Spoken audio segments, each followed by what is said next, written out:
Shalom dan salam sejahtera bagi setiap pendengar setia renungan siang saudara rohani yang dikasihi Tuhan Yesus Kristus. Kembali saudara akan diberkati melalui renungan firman Tuhan dan saudara kali ini akan didoakan. Semoga saudara yang terkasih dalam keadaan sehat selalu, kiranya damai dan sukacita Roh Kudus melimpah di dalam hati dan pikiran saudara saat ini. Sebelum kita mulai renungan pada siang hari ini, marilah kita bersama-sama berdoa. Tuhan yang bertahta di kerajaan sorga, Bapa yang kami kenal di dalam Tuhan Yesus Kristus. Terima kasih atas penyertaan yang Tuhan berikan kepada kami atas siang hari yang indah ini. Terima kasih telah memberi kami kesempatan untuk selalu dapat bersyukur atas segala pekerjaan yang kami kerjakan. Maka dari itu, kami mohon kiranya Tuhan berkenan menyertai kami selalu di sepanjang hari ini. Terima kasih atas berkat-Mu hingga saat ini kami masih bisa merasakan kebaikan-Mu, dan buatlah agar kami selalu mengucap syukur kepadamu. Tuhan Yesus Kristus, terima kasih pada saat ini kami masih bisa bekerja. Tuhan, saat ini kami akan memulai pekerjaan kami. Berkatilah pekerjaan ini dan sertailah sepanjang kami selama bekerja pada hari ini, agar menjadi berkat bagi kami, bagi keluarga kami dan juga tempat kami bekerja. Berkati seluruhnya rencana kami pada siang hari ini, agar berjalan dengan baik, dan menjadi berkat untuk kami jalani bersama dengan anak Tuhan yang lainnya. Permudahlah jalan rejeki kami dan keluarga kami Tuhan, bagi anak-anak kami yang ingin bekerja, yang sedang interview kerja, mencari pekerjaan dan jemaat kami yang sedang dalam proses mencari pekerjaan, kiranya Tuhan memberi kemenangan dan jalan terbaik. Terima kasih atas penyertaan yang selalu Tuhan turunkan bagi kami, dan terima kasih Tuhan atas rencana indah yang telah Tuhan siapkan bagi kami. Bukalah pikiran dan hati kami karena kami akan mendengarkan doa siang saat ini. Dan ubahlah diri kami menjadi pribadi yang lebih baik lagi. Dalam nama Tuhan Yesus, kami berdoa. Amin. Sahabat pendengar saudara rohani, judul renungan kita hari ini adalah mengasihi dengan hati yang sabar.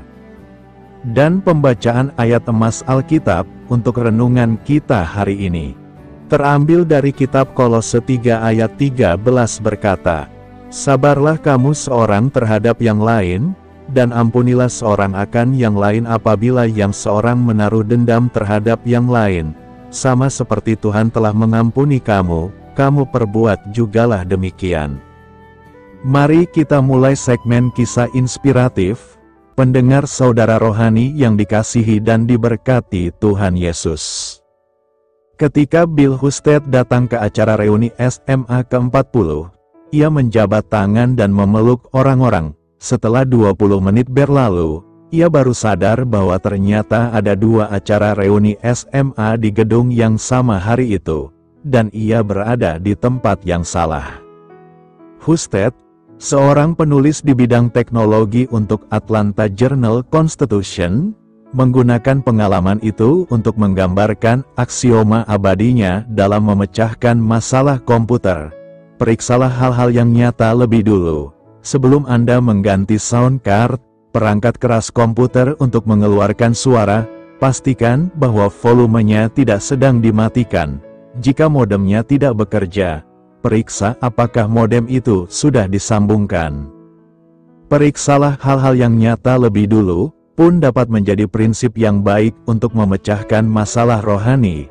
Kolose 3 ayat 12-17 mendaftar selusin kualitas rohani yang menunjukkan jiwa yang sehat. Yang menonjol di antaranya adalah belas kasihan, kebaikan, kerendahan hati, kelemah lembutan, kesabaran, pengampunan, kasih, dan rasa syukur. Sebelum mengkritik gereja kita atau kelompok Kristiani lainnya, kita bisa meminta kepada Tuhan untuk mengungkapkan kelemahan kita sendiri. Sebelum memutuskan jalinan relasi, kita dapat memeriksa apakah kesabaran dan pengampunan tersambung dalam hati kita sendiri. Sebaiknya kita melihat ke dalam hati kita untuk memeriksa hal-hal yang nyata lebih dulu, bahkan ketika semua masalah kita sepertinya disebabkan oleh orang lain. Kasih seperti Kristus, sabar menghadapi kesalahan orang lain. Mengampuni seperti Kristus. Saudara-saudara yang dikasihi Tuhan, pada siang hari ini kita akan merenungkan firman Tuhan dari Kolose 3 ayat 13 yang berkata, "Sabarlah kamu seorang terhadap yang lain, dan ampunilah seorang akan yang lain apabila yang seorang menaruh dendam terhadap yang lain. Sama seperti Tuhan telah mengampuni kamu, kamu perbuatlah juga demikian." Ayat ini adalah panggilan yang sangat dalam untuk hidup dalam kasih, kesabaran, dan pengampunan. Tidak ada satupun dari kita yang luput dari kesalahan. Semua manusia pernah melakukan kesalahan, baik yang kecil maupun besar, baik sengaja maupun tidak sengaja. Namun firman Tuhan menegaskan bahwa kita dipanggil untuk mengampuni seperti Kristus mengampuni kita. Mengampuni bukanlah hal yang mudah. Mengampuni berarti kita memilih untuk melepaskan hak kita untuk membalas, dan menyerahkan segala rasa sakit hati kita kepada Tuhan. Mengampuni berarti kita tidak membiarkan kepahitan tinggal di dalam hati kita, melainkan kita memilih kasih dan damai sejahtera sebagai jalan hidup kita. Kristus telah memberi teladan terbesar dalam hal ini. Ketika ia disalibkan, dihina, diludahi, dan disiksa, ia tetap berkata, "Ya Bapa, ampunilah mereka, sebab mereka tidak tahu apa yang mereka perbuat." Saudara-saudara, mengampuni adalah keputusan rohani yang memerlukan kekuatan dari Tuhan.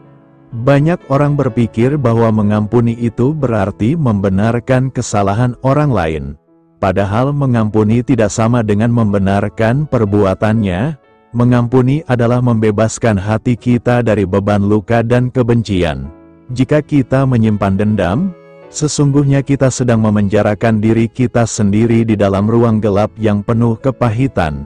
Tetapi jika kita memilih mengampuni, kita membebaskan diri kita untuk berjalan di dalam terang dan damai Tuhan. Ada sebuah kisah inspiratif tentang seorang wanita yang anaknya dibunuh secara tragis oleh seorang pemuda. Dalam persidangan, banyak orang mengira ia akan menuntut hukuman berat bagi pembunuh itu.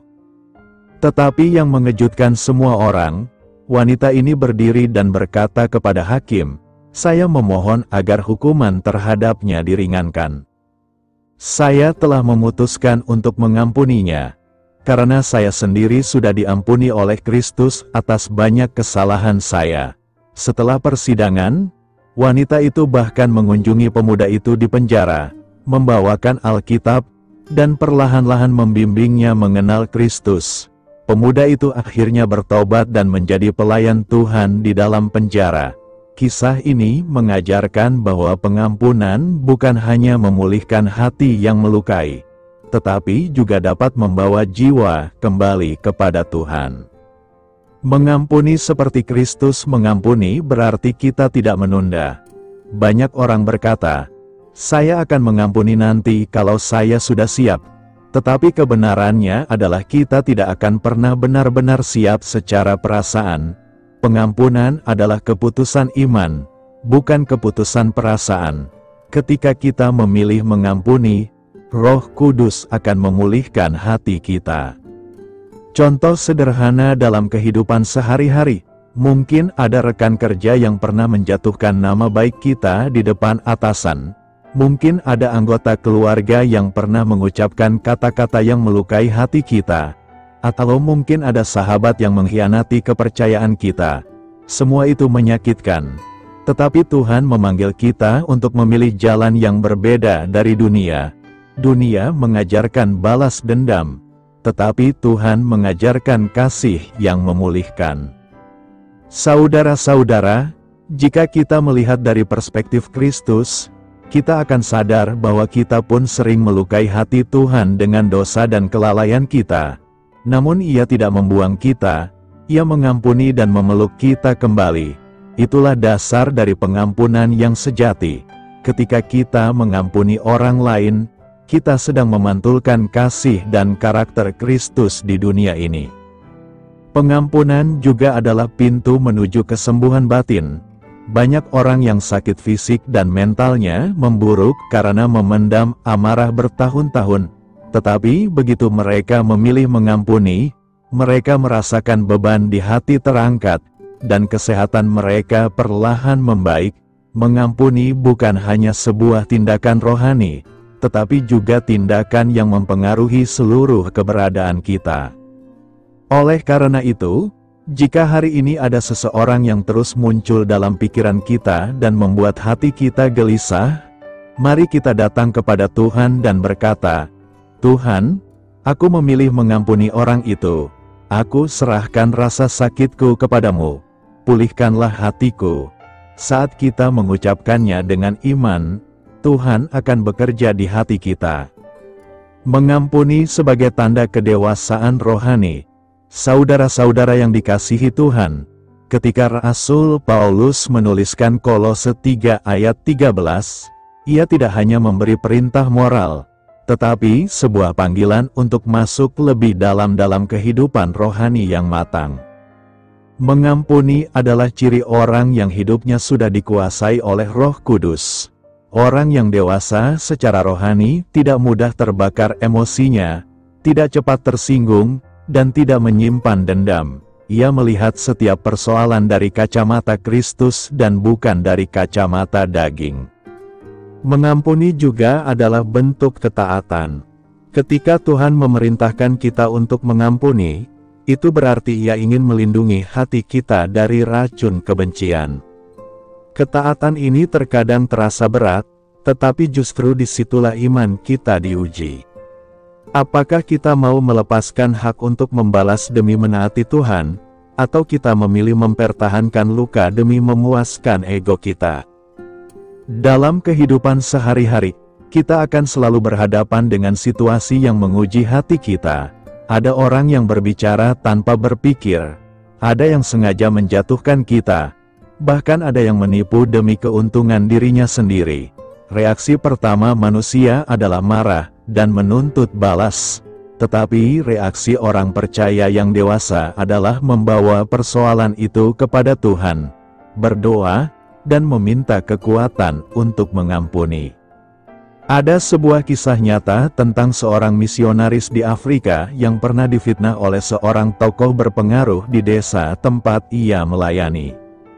Fitnah itu membuat banyak orang menjauhinya dan pelayanannya hampir runtuh. Namun, misionaris ini tidak membalas dengan kata-kata kasar. Ia justru tetap menolong keluarga tokoh itu saat mereka terkena musibah. Sikapnya yang penuh kasih membuat tokoh itu bertobat dan meminta maaf di depan seluruh desa. Inilah kekuatan pengampunan yang berasal dari hati yang tunduk pada Tuhan. Saudara-saudara, pengampunan yang kita berikan akan menjadi kesaksian hidup yang kuat. Dunia mungkin tidak mengerti mengapa kita mengampuni orang yang menyakiti kita.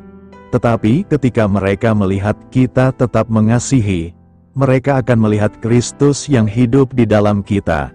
Pengampunan seperti ini hanya dapat dilakukan oleh mereka yang hidupnya sudah dipenuhi kasih Tuhan. Pengampunan juga adalah wujud kasih yang nyata. Mengasihi tidak hanya berarti memberi sesuatu, tetapi juga berarti melepaskan orang lain dari hukuman yang seharusnya mereka terima dari kita.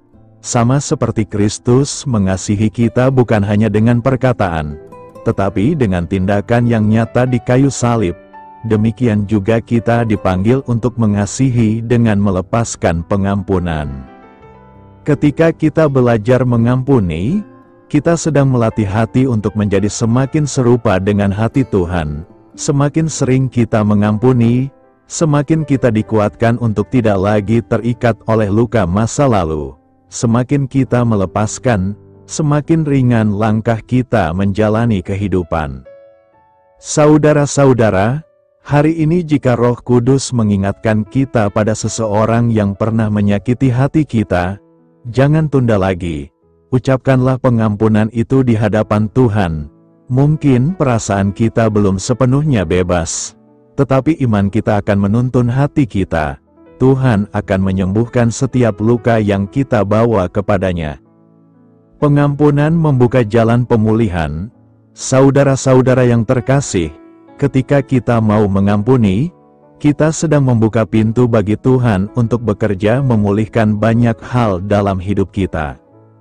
Seringkali, ketidakmauan mengampuni bukan hanya menghalangi hubungan kita dengan sesama, tetapi juga menghambat aliran berkat Tuhan dalam hidup kita.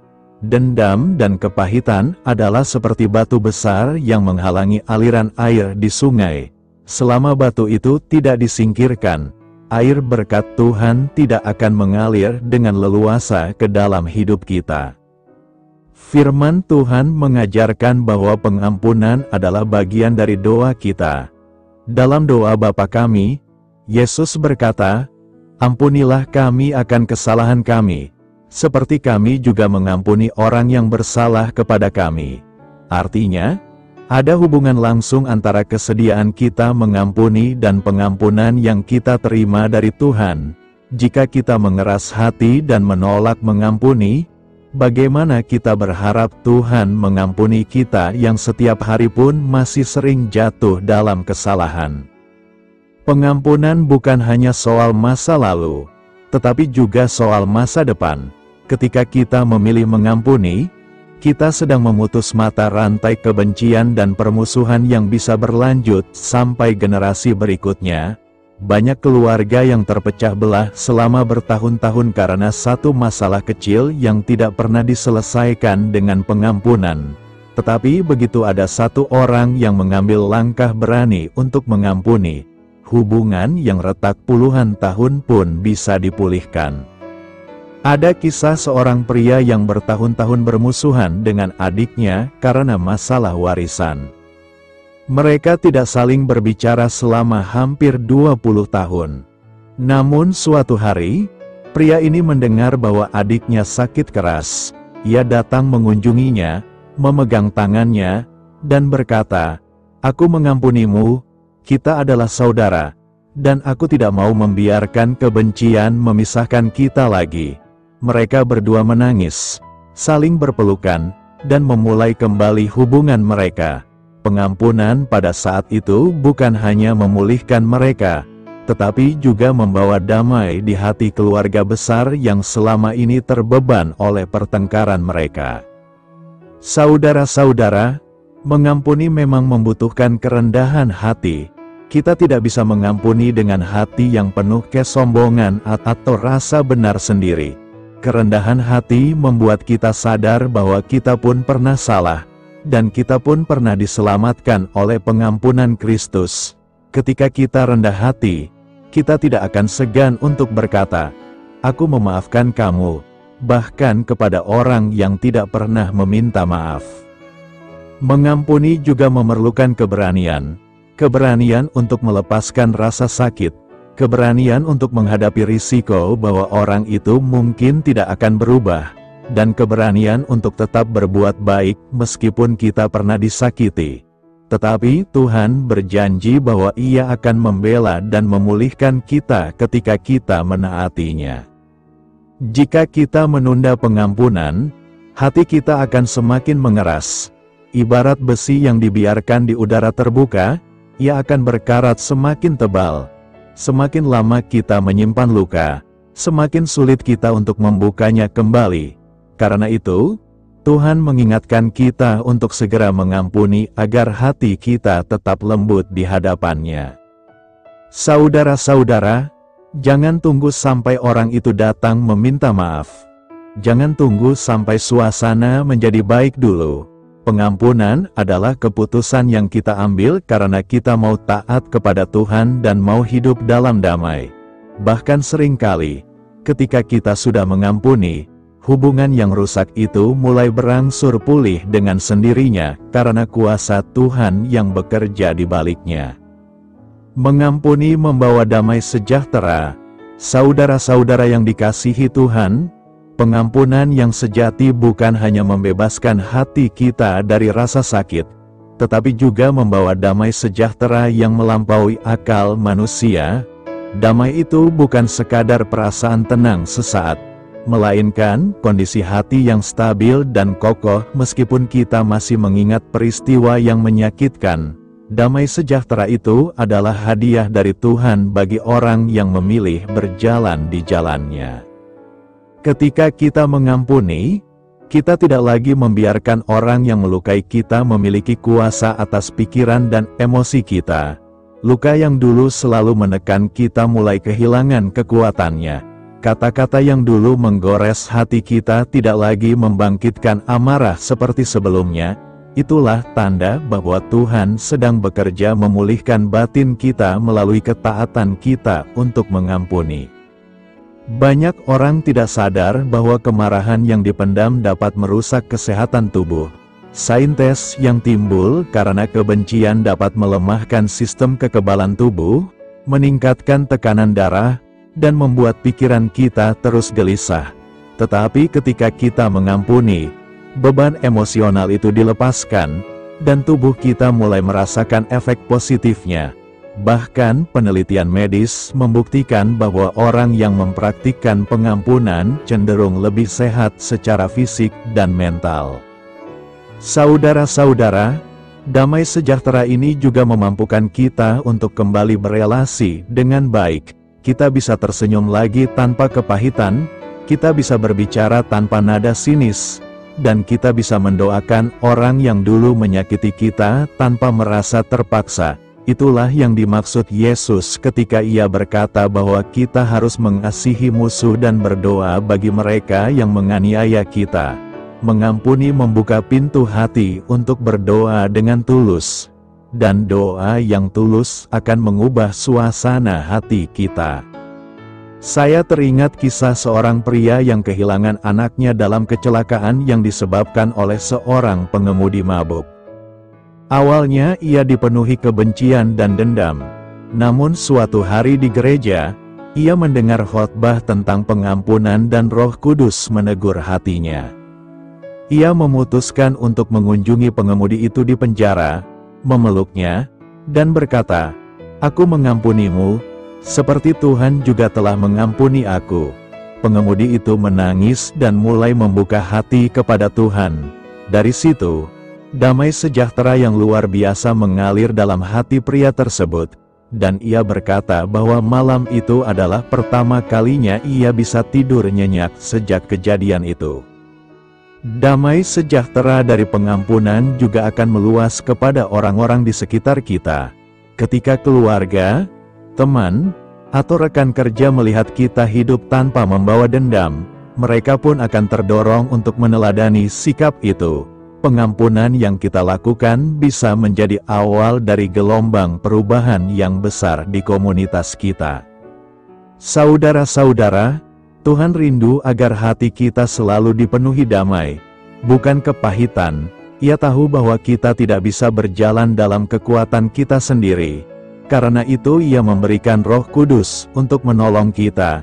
Setiap kali kita merasa berat untuk mengampuni, mintalah kekuatan dan penghiburan dari Roh Kudus. Ia akan memampukan kita melakukan hal-hal yang tidak mungkin bagi manusia, termasuk mengampuni orang yang telah sangat melukai kita. Pengampunan dalam terang apologetika Kristen. Saudara-saudara yang dikasihi Tuhan, ketika kita berbicara tentang pengampunan berdasarkan Kolose 3 ayat 13, kita tidak hanya berbicara mengenai sebuah perintah moral atau sekadar anjuran etis yang baik untuk diikuti. Kita sedang berbicara tentang sebuah kebenaran yang memiliki landasan teologis yang kokoh dan dapat dipertanggungjawabkan secara rasional di hadapan siapa saja, baik yang percaya maupun yang belum percaya. Inilah yang dimaksud dengan pendekatan apologetik, yaitu memberikan alasan yang masuk akal, logis, dan alkitabiah mengapa kita harus mengampuni. Pengampunan dalam kekristenan bukanlah konsep yang muncul dari kebudayaan atau filsafat manusia. Banyak filsafat dunia memang mengajarkan tentang kesabaran, toleransi, dan pengendalian diri. Namun hanya kekristenan yang mendasarkan pengampunan pada karya penebusan Kristus di kayu salib. Inilah argumen apologetik yang utama. Kita mengampuni bukan karena orang yang menyakiti kita layak diampuni, tetapi karena kita sendiri telah terlebih dahulu diampuni oleh Tuhan yang Maha Suci. Saudara-saudara, mari kita lihat dari sudut pandang keadilan dan kasih Tuhan. Dunia ini memahami bahwa keadilan adalah memberi hukuman kepada yang bersalah. Namun dalam kekristenan, keadilan dan kasih bertemu di salib. Keadilan Tuhan menuntut bahwa dosa harus dihukum, tetapi kasih-Nya menggerakkan Dia untuk mengambil hukuman itu ke atas dirinya sendiri melalui Yesus Kristus. Disinilah letak kekuatan apologetiknya. Pengampunan yang kita terima adalah hasil dari harga yang sangat mahal, yaitu darah Kristus. Maka, jika kita yang sudah menerima pengampunan sebesar itu masih enggan mengampuni, kita sebenarnya sedang menyangkal karya salib yang menjadi dasar iman kita. Dari perspektif apologetik, pengampunan juga merupakan bukti keunikan iman Kristen. Banyak agama atau sistem moral lain menekankan balas jasa atau karma, di mana seseorang akan menerima akibat sesuai dengan perbuatannya. Tetapi dalam Injil, kita justru melihat prinsip kasih karunia, di mana seseorang dapat menerima pengampunan dan keselamatan yang tidak layak ia terima. Inilah yang membedakan kekristenan dari sistem-sistem moral lain, dan inilah yang menjadi dasar kita untuk mengampuni orang lain. Saudara-saudara, seringkali orang mempertanyakan, mengapa saya harus mengampuni orang yang bahkan tidak menyesali perbuatannya? Dalam pendekatan apologetik, kita menjawab bahwa pengampunan bukanlah tentang membebaskan orang lain dari konsekuensi perbuatannya di hadapan hukum atau masyarakat, tetapi membebaskan hati kita dari belenggu kebencian. Jika kita menolak mengampuni, kita sesungguhnya sedang mengikat diri kita sendiri, bukan mengikat orang lain. Alkitab mengatakan bahwa kepahitan adalah seperti akar yang akan merusak seluruh hidup kita. Maka, mengampuni adalah tindakan rasional untuk melindungi hati kita, selain juga tindakan rohani yang taat kepada Tuhan. Mari kita melihat fakta bahwa Kristus mengampuni sebelum kita bertobat. Roma 5 ayat 8 berkata, "Akan tetapi Allah menunjukkan kasih-Nya kepada kita, oleh karena Kristus telah mati untuk kita, ketika kita masih berdosa." Ini adalah argumen apologetik yang kuat. Kita mengampuni bukan karena orang itu layak atau sudah berubah, tetapi karena kita meneladani Tuhan yang mengampuni kita terlebih dahulu. Ada pula yang berkata, kalau saya mengampuni, berarti saya membiarkan orang itu mengulangi kesalahannya lagi. Dari sudut apologetik, kita bisa menjelaskan bahwa mengampuni bukan berarti membiarkan ketidakadilan terus berlangsung. Mengampuni adalah sikap hati, sedangkan melindungi diri dan menegakkan kebenaran adalah tindakan bijaksana yang juga diperintahkan Tuhan. Yesus mengampuni orang-orang yang menyalibkannya, namun itu tidak berarti ia berkata bahwa dosa mereka benar. Justru pengampunan itu membuka jalan untuk pertobatan mereka. Saudara-saudara, bukti historis tentang kekuatan pengampunan dalam kehidupan orang percaya juga menjadi argumen apologetik yang tidak terbantahkan. Sejak gereja mula-mula, orang Kristen dikenal sebagai umat yang mengasihi dan mengampuni, bahkan musuh-musuh mereka. Catatan sejarah menunjukkan bahwa pada masa penganiayaan Kekaisaran Romawi, banyak orang percaya yang berdoa bagi para algojo mereka. Sama seperti Saint Vanus yang berkata, "Tuhan, janganlah tanggungkan dosa ini kepada mereka," saat ia dilempari batu sampai mati. Kesaksian seperti ini membuat banyak orang yang sebelumnya membenci Kristen justru menjadi percaya kepada Kristus. Kita juga bisa melihat fakta sosiologis bahwa masyarakat yang diwarnai dengan nilai pengampunan akan lebih damai dibandingkan dengan masyarakat yang memelihara dendam. Sebuah komunitas yang warganya mau mengampuni akan mengalami rekonsiliasi yang lebih cepat setelah terjadi konflik. Ini bukan hanya kebenaran rohani, tetapi juga kebenaran sosial yang dapat dibuktikan. Pengampunan membawa stabilitas sosial, dan inilah yang diajarkan Alkitab jauh sebelum sosiologi modern menemukannya. Dalam pendekatan apologetik, kita juga menjawab tuduhan bahwa pengampunan adalah tanda kelemahan. Dunia sering memandang orang yang mengampuni sebagai orang yang lemah atau penakut. Namun kebenarannya adalah sebaliknya. Mengampuni membutuhkan kekuatan batin yang jauh lebih besar daripada membalas dendam.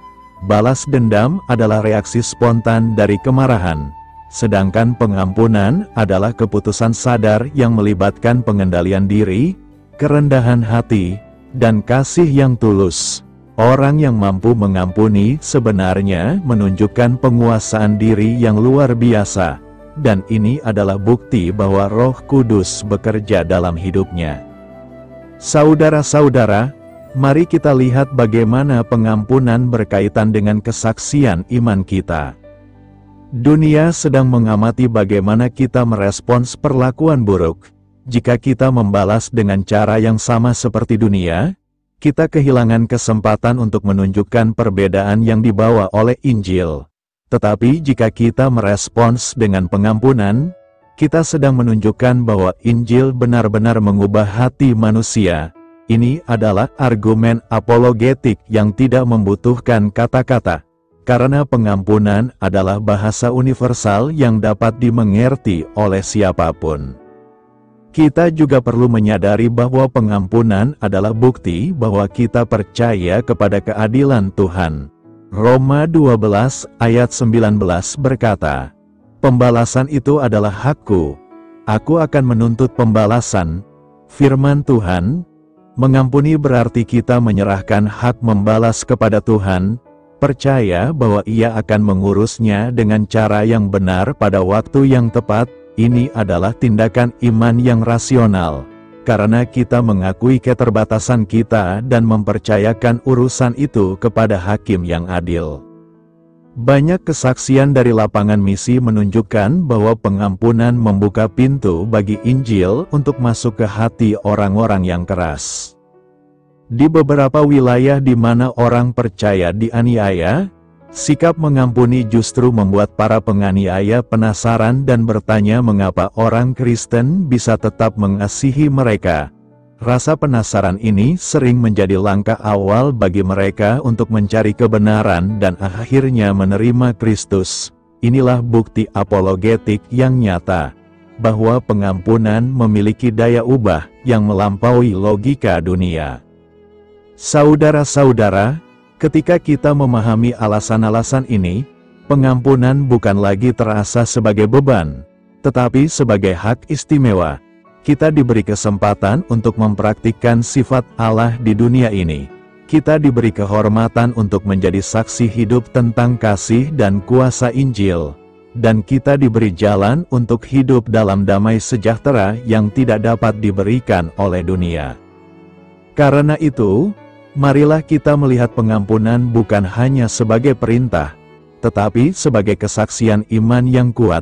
Setiap kali kita mengampuni, kita sedang memberitakan Injil, bukan dengan kata-kata, tetapi dengan perbuatan. Setiap kali kita melepaskan dendam, kita sedang menunjukkan kepada dunia bahwa Yesus Kristus benar-benar hidup di dalam kita. Pengampunan berdasarkan Kolose 3 ayat 13 dalam pendekatan ekspositori.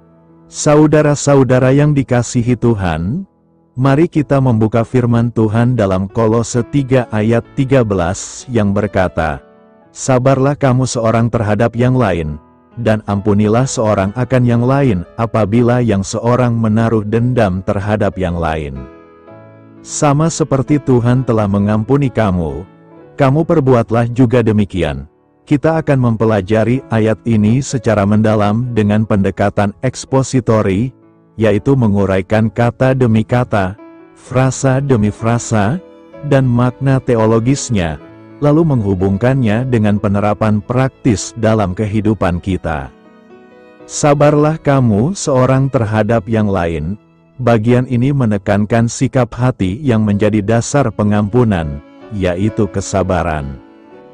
Dalam bahasa aslinya, kata sabarlah berasal dari kata makrotumeo yang berarti memiliki kesabaran yang panjang, tahan menderita, dan tidak cepat marah. Kesabaran ini bukan sekadar menahan diri dari kemarahan, tetapi juga menunjukkan pengendalian diri yang lahir dari kasih. Rasul Paulus memulai dengan kesabaran karena pengampunan sejati hanya bisa lahir dari hati yang sabar. Tanpa kesabaran, kita mudah tersulut emosi, dan emosi yang tak terkendali akan menghalangi kita untuk mengampuni. Kesabaran yang dimaksud di sini bukanlah pasif atau menyerah, tetapi sikap aktif untuk memberi ruang bagi orang lain untuk bertumbuh, memperbaiki diri, dan bahkan untuk membuat kesalahan tanpa kita segera menjatuhkan penghakiman. Dalam kehidupan sehari-hari, kesabaran ini terlihat saat kita memilih untuk tidak membalas ketika disakiti, atau saat kita memberi kesempatan kedua bagi orang yang mengecewakan kita. Dan ampunilah seorang akan yang lain. Kata ampunilah dalam bahasa aslinya adalah charizomai, yang berakar dari kata charis yang berarti kasih karunia. Ini berarti mengampuni bukanlah tindakan manusiawi biasa, tetapi pemberian kasih karunia kepada orang yang bersalah. Mengampuni adalah memberi sesuatu yang tidak pantas diterima oleh orang itu, sama seperti Tuhan memberi keselamatan kepada kita yang tidak pantas menerimanya. Rasul Paulus tidak memberikan syarat bahwa kita boleh mengampuni hanya jika orang itu meminta maaf atau berubah. Ia hanya mengatakan, ampunilah. Artinya perintah ini berlaku tanpa syarat. Pengampunan yang sejati tidak menunggu pihak lain layak, melainkan diberikan karena kita telah lebih dulu menerima kasih karunia dari Tuhan. Apabila yang seorang menaruh dendam terhadap yang lain, frasa ini mengakui realitas kehidupan bahwa di antara sesama manusia akan ada konflik, kesalahpahaman, dan sakit hati. Bahkan dalam komunitas orang percaya sekalipun, akan ada situasi di mana kita tergoda untuk menyimpan dendam. Kata dendam di sini bukan hanya berarti keinginan membalas secara fisik, tetapi juga kebencian yang disimpan di hati, bisikan untuk melihat orang itu gagal, atau rasa puas jika mereka menderita. Paulus menyebutkan hal ini supaya kita sadar bahwa mengampuni bukanlah sesuatu yang otomatis atau mudah. Kita perlu waspada terhadap kecenderungan hati untuk memelihara dendam, karena dendam adalah racun yang perlahan membunuh roh kita. Sama seperti Tuhan telah mengampuni kamu, inilah inti dari seluruh ayat ini. Perintah untuk mengampuni didasarkan pada fakta bahwa kita telah diampuni oleh Tuhan. Tuhan mengampuni kita bukan karena kita layak, tetapi karena kasih dan anugerah-Nya yang besar. Ketika kita mengingat besarnya pengampunan yang telah kita terima, kita akan malu jika kita menahan pengampunan kepada orang lain. Pengampunan Tuhan bersifat total, tidak diingat-ingat lagi, dan tidak bersyarat. Mazmur 103 ayat 12 berkata, "Sejauh timur dari barat, demikian dijauhkannya daripada kita pelanggaran kita." Jika Tuhan menghapus dosa kita sejauh itu, siapakah kita sehingga kita merasa berhak menyimpan kesalahan orang lain di hati kita? Kamu perbuatlah juga demikian. Bagian ini adalah perintah yang jelas dan tegas. Paulus tidak berkata, sebaiknya kamu mengampuni, atau akan lebih baik jika kamu mengampuni. Tetapi, kamu perbuatlah juga demikian. Ini adalah mandat, bukan opsi. Tuhan menuntut kita meneladani pengampunan-Nya, bukan meniru secara sebagian. tetapi mengampuni seperti Tuhan mengampuni, dengan kasih yang tulus dan tanpa syarat. Saudara-saudara, pendekatan ekspositori mengajarkan kita bahwa perintah ini tidak dapat dipisahkan dari identitas kita sebagai anak-anak Tuhan. Jika kita mengaku sebagai pengikut Kristus tetapi tidak mau mengampuni, maka kesaksian kita akan kehilangan kekuatan. Dunia akan melihat kontradiksi antara iman yang kita ucapkan dengan hidup yang kita jalani. Penerapan praktis. Pengampunan yang diajarkan di sini memiliki penerapan luas dalam kehidupan sehari-hari. Dalam rumah tangga, suami istri perlu mengampuni setiap kali terjadi kesalahpahaman, karena pernikahan yang sehat dibangun di atas pengampunan yang terus-menerus. Dalam hubungan persahabatan, pengampunan memelihara kepercayaan dan membuat hubungan tetap kokoh meskipun badai masalah datang. Dalam pekerjaan, pengampunan menjaga kerjasama tim dan menghindarkan kita dari konflik berkepanjangan. Kisah inspiratif, ada seorang pendeta yang melayani di sebuah desa kecil. Suatu hari, seorang warga menuduhnya mencuri uang gereja, padahal itu tidak benar. Gosip itu menyebar dan banyak jemaat mulai menjauhinya. Pendeta itu tetap setia melayani dan tidak membalas tuduhan itu. Beberapa bulan kemudian, orang yang menuduh itu jatuh sakit parah dan tidak ada yang mau menolongnya. Pendeta ini datang membawakan makanan dan merawatnya sampai sembuh. Orang itu menangis dan meminta maaf. Pendeta itu berkata, "Aku sudah mengampunimu sejak hari pertama engkau menuduhku." Kisah ini menunjukkan bahwa pengampunan yang dilandasi kasih Kristus dapat memulihkan bahkan hati yang paling keras sekalipun. Pengampunan sebagai cermin Injil. Dalam ekspositori, kita melihat bahwa setiap perintah dalam Alkitab memiliki akar dalam Injil. Pengampunan yang kita berikan adalah cermin dari pengampunan yang kita terima di dalam Kristus. Setiap kali kita mengampuni, kita sedang memberitakan Injil tanpa kata. Setiap kali kita melepaskan dendam, kita sedang menunjukkan kepada dunia bahwa salib Yesus adalah nyata dalam hidup kita. Tantangan dalam mengampuni.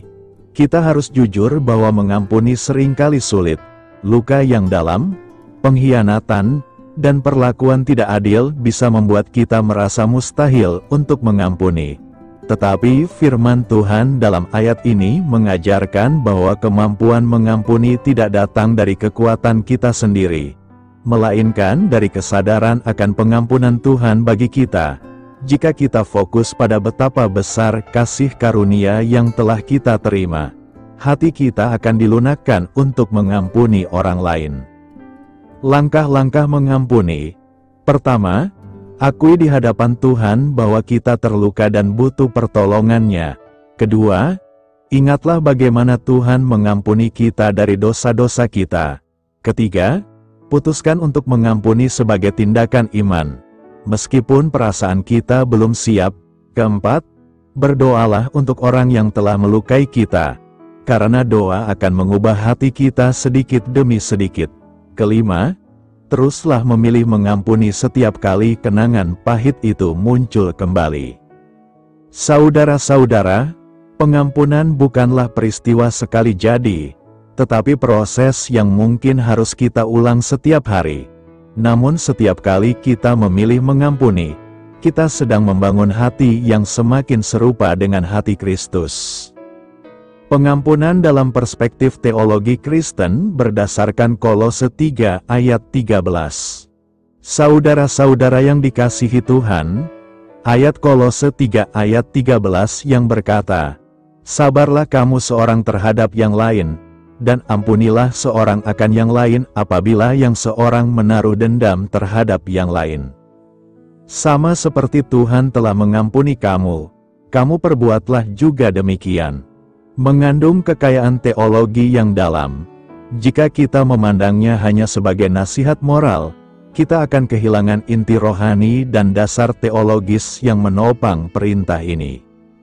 Teologi Kristen mengajarkan bahwa setiap perintah dalam Alkitab berakar pada sifat dan karya Allah, serta berkaitan erat dengan keselamatan yang kita terima melalui Yesus Kristus. Karena itu, mari kita menelaah ayat ini secara teologis, agar kita bukan hanya memahami apa yang harus dilakukan, tetapi juga mengapa dan bagaimana melakukannya menurut kebenaran Allah. Pengampunan berakar pada karakter Allah. Teologi Kristen memandang pengampunan bukan sekadar pilihan etis, tetapi bagian dari esensi Allah itu sendiri. Allah adalah kasih, dan salah satu ekspresi kasih yang paling nyata adalah pengampunan. Dalam Keluaran 34 ayat 6-7, Tuhan memperkenalkan diri kepada Musa dengan berkata bahwa Ia panjang sabar, berlimpah kasih setia, dan mengampuni kesalahan, pelanggaran, dan dosa. Artinya, sifat pengampun adalah bagian yang tidak terpisahkan dari siapa Allah itu. Ketika kita dipanggil untuk mengampuni, kita sedang dipanggil untuk meniru karakter Allah. Dari perspektif teologi, ini berarti pengampunan bukan sekadar perilaku yang baik, tetapi panggilan untuk mencerminkan gambar Allah yang ada dalam diri kita. Kita diciptakan menurut gambar dan rupanya, dan salah satu cara kita memantulkan gambar itu adalah dengan mengampuni seperti Dia mengampuni. Pengampunan dan doktrin keselamatan. Teologi keselamatan, soteriologi, mengajarkan bahwa kita diselamatkan oleh kasih karunia Allah melalui iman kepada Yesus Kristus. Salah satu unsur utama keselamatan adalah pengampunan dosa. Efesus 1 ayat 7 berkata, "Sebab di dalam Dia dan oleh darah-Nya kita beroleh penebusan, yaitu pengampunan dosa, menurut kekayaan kasih karunia-Nya." Jadi, pengampunan yang kita terima adalah bagian dari karya penebusan Kristus di kayu salib. Jika pengampunan adalah inti dari keselamatan kita, maka secara logis dan teologis, pengampunan juga harus menjadi inti dari kehidupan kita sebagai orang yang sudah diselamatkan. Tidak mungkin seseorang benar-benar mengerti keselamatan tetapi menolak mengampuni. Menolak mengampuni berarti tidak memahami atau menghargai pengampunan yang telah kita terima dari Allah. Pengampunan dan doktrin dosa. Teologi Kristen juga mengajarkan bahwa semua manusia telah berdosa dan kehilangan kemuliaan Allah. Roma 3 ayat 23. Artinya, tidak ada satupun dari kita yang berada pada posisi moral lebih tinggi, sehingga dapat berkata bahwa kita tidak memerlukan pengampunan. Semua manusia setara di hadapan Allah dalam hal kebutuhan akan pengampunan.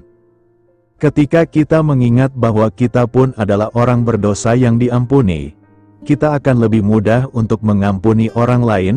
Dalam teologi, kesadaran akan dosa pribadi adalah salah satu cara Roh Kudus membentuk kerendahan hati. Tanpa kesadaran akan dosa sendiri, kita akan cenderung menghakimi dan sulit mengampuni.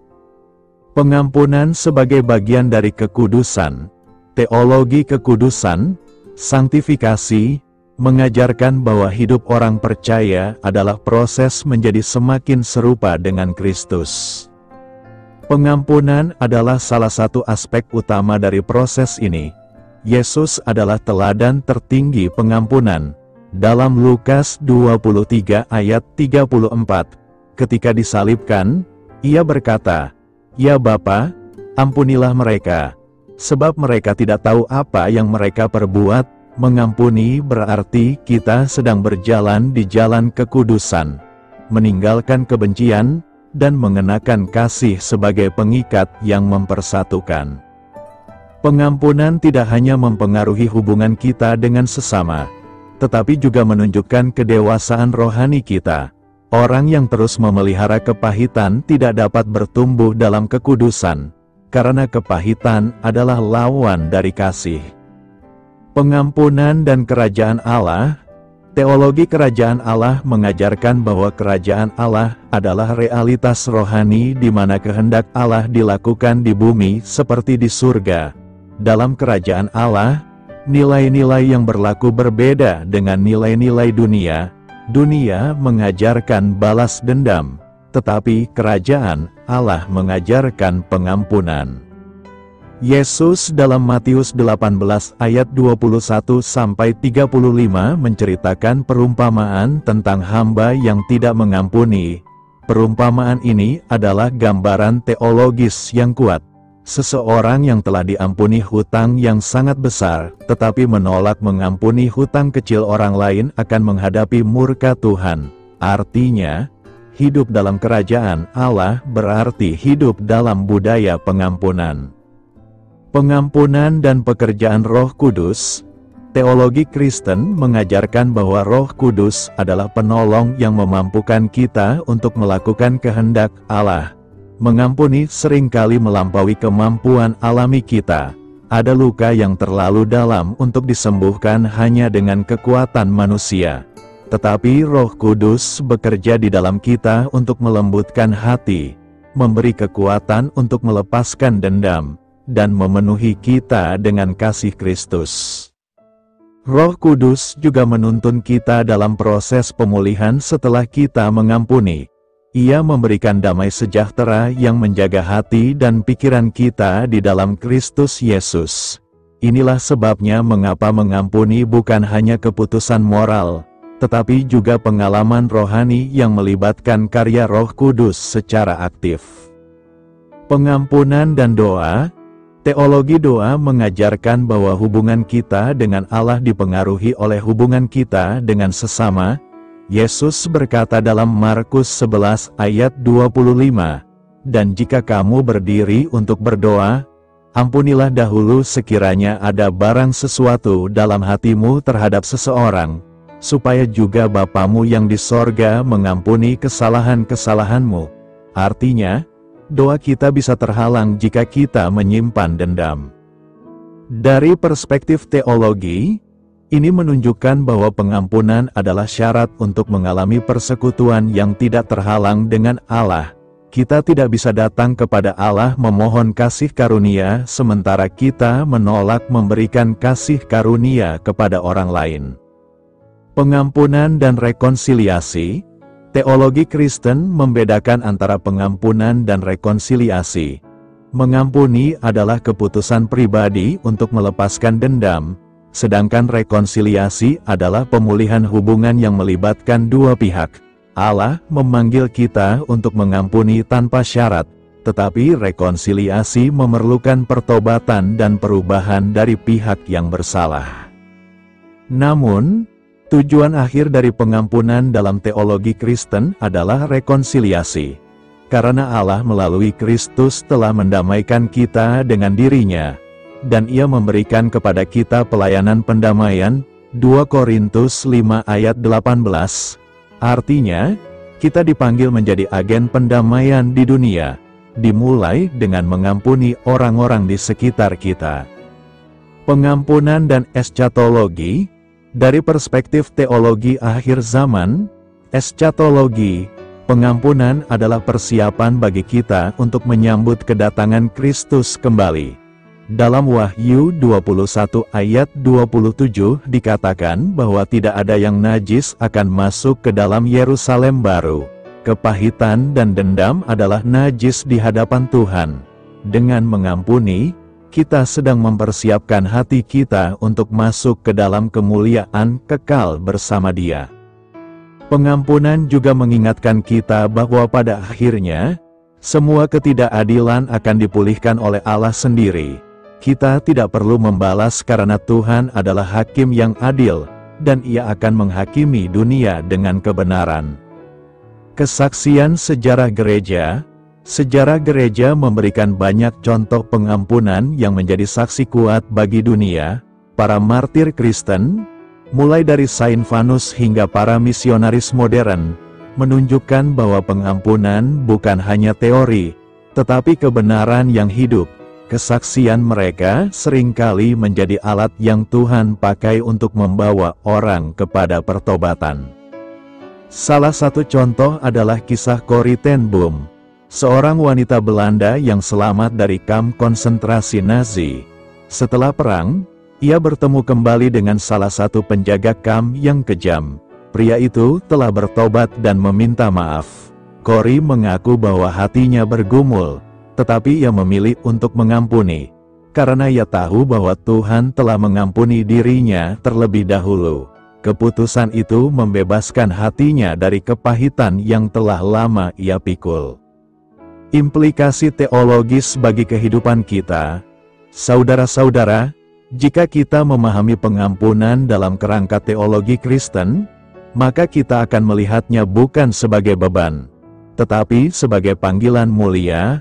Mengampuni adalah cara kita menyatakan Injil, menghidupi keselamatan, meniru Allah, berjalan dalam kekudusan, dan mempersiapkan diri untuk hidup kekal. Tanpa pengampunan, kita tidak mungkin mengalami kedewasaan rohani yang sejati. Tanpa pengampunan, kita tidak mungkin hidup dalam damai sejahtera yang dijanjikan Kristus. Dan tanpa pengampunan, kita tidak mungkin menjadi saksi yang efektif bagi dunia yang haus akan kasih dan kebenaran. Pengampunan dalam perspektif filsafat Kristen berdasarkan Kolose 3 ayat 13. Saudara-saudara yang dikasihi Tuhan, Kolose 3 ayat 13 berkata, "Sabarlah kamu seorang terhadap yang lain, dan ampunilah seorang akan yang lain apabila yang seorang menaruh dendam terhadap yang lain. Sama seperti Tuhan telah mengampuni kamu, kamu perbuatlah juga demikian." Kita telah melihat ayat ini dari sisi ekspositori, apologetik, dan teologi Kristen, tetapi kali ini kita akan memandangnya dari sudut filsafat Kristen. Pendekatan ini akan menolong kita memahami bagaimana pengampunan bukan hanya perintah rohani, tetapi juga sebuah konsep yang logis, rasional, dan mendalam secara makna, yang mampu menjawab pertanyaan-pertanyaan besar tentang kehidupan, manusia, dan hubungan kita dengan Allah. Filsafat Kristen dan dasar pengampunan. Filsafat Kristen menempatkan kebenaran Alkitab sebagai fondasi berpikir. Dalam filsafat umum, pengampunan sering dibahas sebagai pilihan moral atau sebagai alat untuk mencapai ketenangan batin. Namun dalam filsafat Kristen, pengampunan bukan sekadar strategi psikologis, tetapi sebuah tindakan yang berakar pada realitas objektif tentang siapa Allah itu, siapa manusia itu, dan apa tujuan hidup ini. Jika filsafat sekuler bertanya, mengapa kita harus mengampuni? Filsafat Kristen menjawab, karena pengampunan adalah bagian dari kodrat ilahi yang harus tercermin dalam diri manusia sebagai gambar Allah. Artinya, kita mengampuni bukan hanya demi kebaikan diri sendiri atau demi harmoni sosial, tetapi karena pengampunan adalah cerminan sifat Allah yang kudus, adil, dan penuh kasih. Dimensi ontologis, siapa kita dan mengapa kita mengampuni? Dari sudut pandang ontologi, studi tentang keberadaan, filsafat Kristen mengajarkan bahwa manusia diciptakan menurut gambar dan rupa Allah, imago Dei, salah satu sifat yang Allah miliki dan kita dipanggil untuk memantulkannya adalah pengampunan. Maka, ketika kita mengampuni, kita sedang mengaktualisasikan identitas terdalam kita sebagai gambar Allah. Sebaliknya, jika kita menolak mengampuni, kita sedang menyangkal identitas tersebut. Ontologi Kristen juga mengakui bahwa manusia adalah makhluk yang jatuh ke dalam dosa, sehingga relasi dengan Allah dan sesama rusak. Pengampunan adalah sarana yang Allah berikan untuk memulihkan relasi itu. Tanpa pengampunan, keberadaan kita akan terus terjebak dalam lingkaran permusuhan, yang pada akhirnya merusak tujuan hidup kita yang sejati. Dimensi epistemologis, bagaimana kita memahami pengampunan? Epistemologi, studi tentang pengetahuan, dalam filsafat Kristen menekankan bahwa pengetahuan sejati tentang pengampunan datang dari wahyu Allah dalam Alkitab. Dunia bisa mempelajari pengampunan dari sudut psikologi atau sosiologi, tetapi pemahaman yang utuh hanya mungkin jika kita melihatnya dari perspektif salib Kristus. Pengampunan sejati hanya dapat dipahami jika kita mengerti bahwa Yesus, yang tidak bersalah, mati untuk membayar dosa orang lain. Inilah pusat pengetahuan kita tentang pengampunan. Semua bentuk pengampunan yang kita lakukan bersumber dari pengetahuan ini, sehingga pengampunan bukanlah sekadar konsep abstrak, tetapi kebenaran yang hidup dan nyata. Dimensi aksiologis, nilai dan tujuan pengampunan.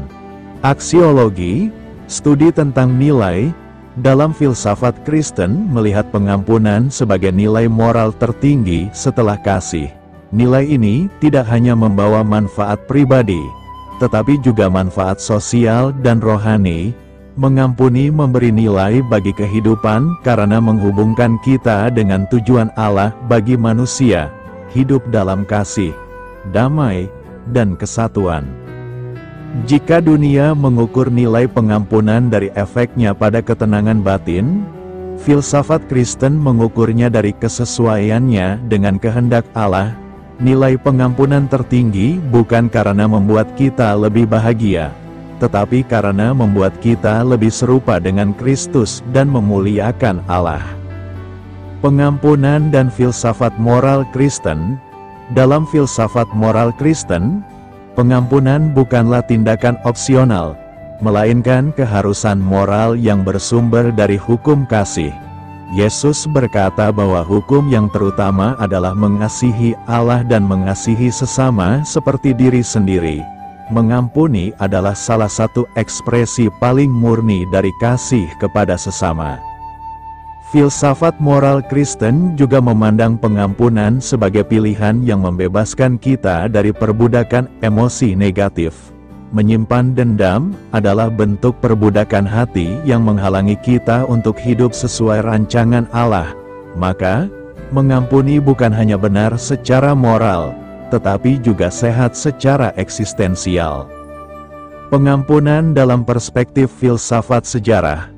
Filsafat sejarah Kristen melihat bahwa sepanjang sejarah manusia, konflik, peperangan, dan perpecahan telah menghancurkan banyak peradaban. Namun, di tengah sejarah yang kelam itu, muncul terang dari pengampunan yang diajarkan dan dipraktikkan oleh umat percaya. Nilai pengampunan telah mengubah jalannya sejarah di banyak tempat. Sebagai contoh, gerakan penghapusan perbudakan di Barat tidak hanya didorong oleh logika keadilan, tetapi juga oleh semangat pengampunan dan rekonsiliasi yang berakar pada iman Kristen. Para pemimpin seperti William Wilberforce memandang bahwa membebaskan budak bukan hanya masalah politik, tetapi bagian dari panggilan Injil untuk mengasihi dan mengampuni. Pengampunan dan masalah kejahatan. Salah satu pertanyaan filosofis terbesar adalah masalah kejahatan. Jika Allah baik, mengapa kejahatan ada? Filsafat Kristen menjawab bahwa kejahatan adalah akibat dari kebebasan yang disalahgunakan manusia. Namun, di tengah realitas kejahatan, Allah menyediakan jalan pemulihan melalui pengampunan. Pengampunan menjadi jawaban Allah terhadap kejahatan yang terjadi di dunia. Bukan berarti kejahatan itu dibiarkan tanpa konsekuensi, tetapi pengampunan memberi kesempatan bagi pelaku kejahatan untuk bertobat dan bagi korban untuk sembuh. Dalam hal ini, pengampunan menjadi jembatan antara keadilan dan kasih. Pengampunan dan kebebasan kehendak. Filsafat Kristen mengajarkan bahwa Allah memberi manusia kebebasan kehendak untuk memilih mengampuni atau tidak. Namun, kebebasan ini harus dipakai selaras dengan kehendak Allah. Mengampuni adalah pilihan sadar yang menunjukkan bahwa kita tunduk kepada kedaulatan Allah, bukan kepada dorongan emosi atau tuntutan dunia. Kebebasan untuk mengampuni juga membedakan manusia dari makhluk ciptaan lain. Hewan bisa bereaksi terhadap ancaman dengan naluri bertahan hidup, tetapi hanya manusia yang memiliki kapasitas moral untuk memilih mengampuni. Kapasitas ini adalah bagian dari gambar Allah dalam diri kita. Pengampunan dan tujuan hidup. Filsafat Kristen memandang bahwa tujuan akhir hidup manusia adalah memuliakan Allah dan menikmati Dia selamanya. Mengampuni adalah salah satu cara kita memuliakan Allah, karena di dalam pengampunan terlihat kasih, belas kasihan, dan kebenaran Allah. Tujuan hidup yang sejati tidak dapat dicapai jika hati kita dipenuhi kepahitan, maka pengampunan menjadi langkah penting dalam perjalanan menuju tujuan hidup yang kekal. Orang yang mengampuni hidupnya lebih ringan, lebih damai, dan lebih fokus pada hal-hal yang kekal. Kisah inspiratif dalam perspektif filsafat Kristen. Mari kita lihat sebuah kisah nyata yang selaras dengan prinsip filsafat Kristen. Seorang misionaris di Amerika Selatan dikhianati oleh orang yang ia tolong. Orang itu mencuri persediaan makanan dan obat-obatan, lalu meninggalkannya dalam kondisi sulit. Banyak orang menyarankan untuk melaporkannya ke pihak berwenang, tetapi misionaris ini memilih mengampuni. Ia berkata, "Jika saya tidak mengampuninya, saya sama saja seperti dia, membiarkan hati saya dikuasai oleh kejahatan. Tetapi jika saya mengampuni, saya membiarkan kasih Allah tetap memimpin hidup saya." Pilihan itu bukan sekadar tindakan emosional, tetapi keputusan yang berakar pada pandangan hidup Kristen, bahwa nilai tertinggi bukanlah membalas dendam, melainkan memuliakan Allah dengan setiap tindakan. Pengampunan sebagai kesaksian filsafati dan rohani. Dalam filsafat Kristen, kesaksian hidup adalah bukti paling kuat bahwa prinsip-prinsip iman itu benar. Ketika orang melihat kita mengampuni di tengah ketidakadilan, mereka akan bertanya, apa yang membuat orang ini berbeda? Pertanyaan itu membuka jalan bagi kita untuk membagikan Injil, karena pengampunan adalah bukti nyata bahwa kebenaran Kristus bekerja dalam hati manusia. Penutup sementara, saudara-saudara, filsafat Kristen mengajarkan bahwa pengampunan adalah tindakan yang berakar pada sifat Allah, sesuai dengan tujuan penciptaan manusia, konsisten dengan kebenaran Injil, dan logis dalam menghadapi realitas kehidupan. Mengampuni bukan hanya baik secara rohani, tetapi juga benar secara moral, rasional secara filosofis, dan indah secara eksistensial. Mengasihi dengan hati yang sabar. Saudara-saudara yang dikasihi Tuhan, siang hari ini kita melanjutkan perenungan kita dari kebenaran firman Tuhan yang diambil dari Kolose 3 ayat 13 yang berkata, "Sabarlah kamu seorang terhadap yang lain, dan ampunilah seorang akan yang lain apabila yang seorang menaruh dendam terhadap yang lain. Sama seperti Tuhan telah mengampuni kamu, kamu perbuatlah juga demikian." Firman ini bukan hanya berbicara tentang pengampunan, tetapi juga menekankan kesabaran sebagai fondasi dari kasih yang sejati. Kasih yang sabar adalah kasih yang tidak cepat putus asa, tidak mudah menyerah, dan sanggup menanggung kekurangan orang lain dengan kerendahan hati. Hati yang sabar adalah hati yang memahami bahwa setiap orang sedang berada dalam proses. Tidak ada seorang pun yang langsung sempurna dalam karakter dan tindakan. Sama seperti Tuhan sabar mendidik dan membentuk kita, demikian pula kita dipanggil untuk bersabar terhadap orang lain. Seringkali kita ingin orang lain cepat berubah, tetapi Tuhan mengajar kita untuk menunggu dengan kasih, karena kesabaran adalah bagian dari kasih yang memelihara hubungan. Kasih yang sabar tidak memandang masalah dari sudut kemarahan, tetapi dari sudut pengertian. Kesabaran membuat kita mampu melihat alasan di balik kelemahan seseorang. Mungkin orang itu bersikap keras karena pernah terluka. Mungkin ia sulit berubah karena beban masa lalu yang belum selesai. Dengan hati yang sabar, kita bisa mengasihi tanpa syarat, sambil terus mendoakan perubahan yang hanya Tuhan dapat kerjakan. Alkitab di dalam 1 Korintus 13 ayat 4 berkata, "Kasih itu sabar, kasih itu murah hati, ia tidak cemburu, ia tidak memegahkan diri dan tidak sombong.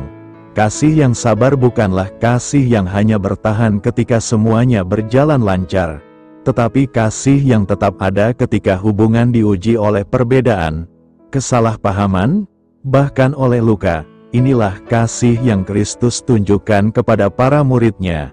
Meski mereka sering salah mengerti, meski Petrus menyangkalnya, Yesus tetap sabar membimbing mereka." Saudara-saudara, kesabaran adalah salah satu buah Roh Kudus yang disebutkan dalam Galatia 5 ayat 22-23. Artinya, kesabaran bukan sekadar hasil dari usaha manusia, tetapi hasil dari hidup yang dipimpin Roh. Kita tidak bisa memaksakan diri untuk sabar hanya dengan kekuatan kita sendiri. Kita perlu menyerahkan hati kita setiap hari kepada Roh Kudus, agar Ia memenuhi kita dengan kesabaran yang murni. Ada sebuah kisah nyata tentang seorang ibu yang memiliki anak dengan gangguan belajar. Setiap hari, ia harus mengulang pelajaran yang sama berulang kali. Orang-orang sering bertanya bagaimana ia sanggup bertahan. Ia menjawab, "Karena setiap kali saya ingin marah, saya ingat bagaimana Tuhan begitu sabar mengajar saya ketika saya lambat mengerti kehendak-Nya. Inilah teladan mengasihi dengan hati yang sabar." Kasih yang sabar bukan berarti kita membiarkan kesalahan tanpa menegur. Justru kasih yang sabar memberi teguran dengan cara yang membangun, bukan dengan amarah yang melukai. Teguran yang lahir dari hati yang sabar akan diterima lebih baik, karena orang dapat merasakan bahwa kita tulus mengasihi, bukan sekadar ingin membuktikan bahwa kita benar. Mengasihi dengan hati yang sabar berarti kita mau berjalan bersama orang lain dalam proses hidupnya. Kita mau mendengarkan ceritanya, memahami pergumulannya, dan mendoakannya tanpa terburu-buru menghakimi. Ketika kita mengasihi dengan hati yang sabar, kita sedang menabur benih damai dan kesatuan. Benih itu akan bertumbuh menjadi hubungan yang kokoh dan penuh sukacita di dalam Tuhan. Saudara-saudara, marilah kita mengingat bahwa Tuhan pun sedang mengasihi kita dengan hati yang sabar. Ia tidak cepat membuang kita ketika kita gagal. Ia tetap menuntun kita meskipun kita kadang mengulang kesalahan yang sama. Jika Tuhan telah begitu sabar kepada kita, bukankah sudah sepantasnya kita juga mengasihi dengan kesabaran yang sama kepada sesama kita? Mengasihi dengan hati yang sabar membentuk karakter Kristus. Saudara-saudara yang dikasihi Tuhan, mengasihi dengan hati yang sabar adalah proses panjang yang akan membentuk kita menjadi semakin serupa dengan Kristus. Kasih yang sabar bukanlah sifat bawaan yang muncul begitu saja, melainkan karakter yang ditempa melalui pengalaman, tantangan, dan ketaatan kepada firman Tuhan. Ketika kita bersedia melatih kesabaran dalam kasih, kita sebenarnya sedang membiarkan Roh Kudus membentuk hati kita agar semakin sesuai dengan hati Tuhan. Hati yang sabar mengerti bahwa perubahan dalam diri seseorang seringkali tidak terjadi secara instan, sama seperti seorang petani yang menabur benih dan menunggu musim panen. Demikian juga kita harus bersedia menunggu orang lain bertumbuh. Mungkin kita sudah menasihati berkali-kali, tetapi tidak melihat hasil yang segera. Namun kasih yang sabar akan tetap menunggu dan tetap mengasihi, karena tahu bahwa waktu Tuhan selalu sempurna. Kasih yang sabar juga melatih kita untuk mengendalikan reaksi spontan yang seringkali mengarah pada kemarahan atau frustrasi. Dalam Yakobus 1 ayat 19 dikatakan, "Hai saudara-saudara yang kukasihi, ingatlah hal ini, setiap orang hendaklah cepat untuk mendengar, lambat untuk berkata-kata, dan lambat untuk marah." Ini adalah prinsip emas bagi orang yang ingin mengasihi dengan hati yang sabar. kita diajak untuk lebih banyak mendengarkan sebelum mengeluarkan kata-kata yang bisa melukai. Saudara-saudara, kasih yang sabar memiliki kekuatan untuk mematahkan lingkaran konflik. Dalam hubungan, kesalahpahaman seringkali terjadi karena kita bereaksi terlalu cepat tanpa memberi kesempatan bagi orang lain menjelaskan dirinya. Tetapi ketika kita sabar, kita memberikan ruang untuk komunikasi yang sehat dan terbuka. Dengan begitu, banyak pertengkaran bisa dihindari sebelum meledak menjadi masalah besar. Ada sebuah kisah tentang seorang ayah yang dikenal sangat sabar terhadap anak-anaknya. Suatu hari, anaknya memecahkan vas kesayangan keluarga. Semua orang yang melihat mengira sang ayah akan marah besar. Namun ia hanya menarik napas panjang, memeluk anaknya, dan berkata, "Kamu lebih berharga daripada vas itu. Mari kita perbaiki bersama." Sikap itu membuat anaknya belajar bahwa kesalahan bukan akhir segalanya, dan kasih yang sabar bisa memulihkan rasa aman dalam hati seseorang. Kasih yang sabar juga memiliki dimensi rohani yang mendalam. Ia mengajar kita untuk melihat orang lain sebagaimana Tuhan melihat mereka, bukan hanya dari perilaku saat ini, tetapi dari potensi yang Tuhan taruh di dalam hidup mereka. Seringkali kita menyerah terhadap orang yang sulit diubah, tetapi Tuhan tidak pernah menyerah terhadap kita. Kesabarannya adalah alasan kita masih bisa berdiri hari ini. Dalam pelayanan, kasih yang sabar menjadi kunci untuk menjangkau jiwa-jiwa. Banyak orang yang membutuhkan waktu lama untuk menerima kebenaran Injil. Jika kita tidak memiliki kesabaran, kita bisa kehilangan kesempatan untuk membawa mereka kepada Kristus. Tetapi kasih yang sabar akan terus mendoakan, terus menolong, dan terus menjadi teladan yang baik, meskipun hasilnya belum terlihat. Saudara-saudara, mengasihi dengan hati yang sabar juga berarti kita belajar menerima kelemahan orang lain tanpa menganggapnya sebagai ancaman. Kita tidak membandingkan mereka dengan standar kita sendiri, tetapi mengukur mereka dengan kasih Kristus yang tidak pernah berubah. Kita mau memikul beban bersama, seperti yang diajarkan dalam Galatia 6 ayat 2. Bertolong-tolonganlah menanggung bebanmu. Demikianlah kamu memenuhi hukum Kristus. Ketika kita mengasihi dengan hati yang sabar, kita sebenarnya sedang menabur benih yang akan menghasilkan panen rohani yang melimpah. Orang yang kita kasihi akan merasakan kehangatan dan ketulusan itu, dan lambat laun, hatinya akan terbuka untuk menerima kebenaran. Seringkali, satu tindakan kasih yang sabar dapat mengubah hidup seseorang lebih daripada 1000 kata nasihat. Saudara-saudara, marilah kita tidak lelah untuk mengasihi dengan hati yang sabar. Biarlah kesabaran kita menjadi saluran kasih Tuhan yang mengalir kepada orang-orang di sekitar kita, sehingga melalui hidup kita, mereka dapat melihat gambaran Kristus yang nyata. Mengasihi dengan hati yang sabar membawa damai sejahtera. Saudara-saudara yang dikasihi Tuhan, kasih yang sabar bukan hanya membentuk karakter kita menjadi serupa Kristus, tetapi juga membawa damai sejahtera yang memulihkan hati, pikiran, dan hubungan kita dengan sesama. Damai sejahtera ini tidak datang dari keadaan yang sempurna, tetapi dari hati yang memilih untuk tetap mengasihi meskipun keadaan sulit. Kasih yang sabar mengajarkan kita untuk meredakan amarah dengan kelembutan, memadamkan api pertengkaran dengan kata-kata yang penuh pengertian, dan merangkul mereka yang jatuh tanpa menghakimi. Sikap ini membuat suasana di sekitar kita menjadi teduh, seperti oase di tengah gurun panas. Orang-orang akan merasa aman berada dekat kita, karena mereka tahu kasih yang kita berikan tidak mudah pudar. Tuhan Yesus sendiri memberi teladan terbesar tentang kasih yang sabar. Ia bersabar terhadap murid-muridnya yang sering gagal mengerti ajarannya. Ia bersabar terhadap orang-orang yang menghakiminya tanpa mengenalnya. Bahkan di kayu salib, ia tetap sabar, tetap mengasihi, dan tetap memohon kepada Bapa agar mengampuni mereka. Inilah puncak kasih yang sabar, kasih yang tidak diukur oleh sikap orang lain, tetapi bersumber dari kasih Allah yang tidak terbatas.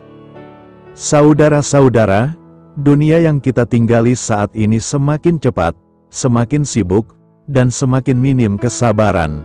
Orang cepat marah di jalan raya, cepat tersinggung di media sosial, dan cepat memutuskan hubungan karena perbedaan.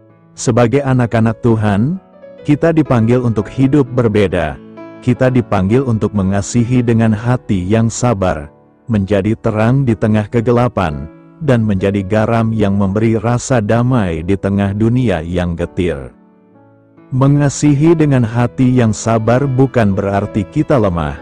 Justru itu adalah tanda kekuatan rohani yang sejati. Diperlukan keberanian besar untuk menahan diri ketika kita disakiti. Diperlukan iman yang kuat untuk tetap mengasihi ketika kita diabaikan. Dan diperlukan pengharapan yang teguh untuk terus bersabar ketika perubahan belum terlihat. Semua ini hanya mungkin jika kita tinggal di dalam Kristus dan membiarkan Roh Kudus memimpin setiap langkah kita. Karena itu, marilah kita melangkah pulang dari renungan siang ini dengan hati yang diperbarui. Mari kita belajar bersabar terhadap keluarga kita, terhadap rekan kerja kita, terhadap sesama di gereja kita, bahkan terhadap orang yang sulit kita hadapi. Biarlah kasih yang sabar itu menjadi kesaksian nyata bahwa Kristus hidup di dalam kita, dan biarlah melalui kasih yang sabar itu, banyak hati yang keras menjadi lembut, dan banyak jiwa yang jauh dari Tuhan kembali kepadanya. Kiranya kasih yang sabar menjadi ciri khas kita sebagai anak-anak Tuhan, sehingga hidup kita membawa kemuliaan baginya dimanapun kita berada. Tuhan memberkati kita semua. Saudara-saudara, marilah kita menutup renungan siang ini dengan hati yang terbuka untuk mengampuni, sebagaimana Kristus telah mengampuni kita.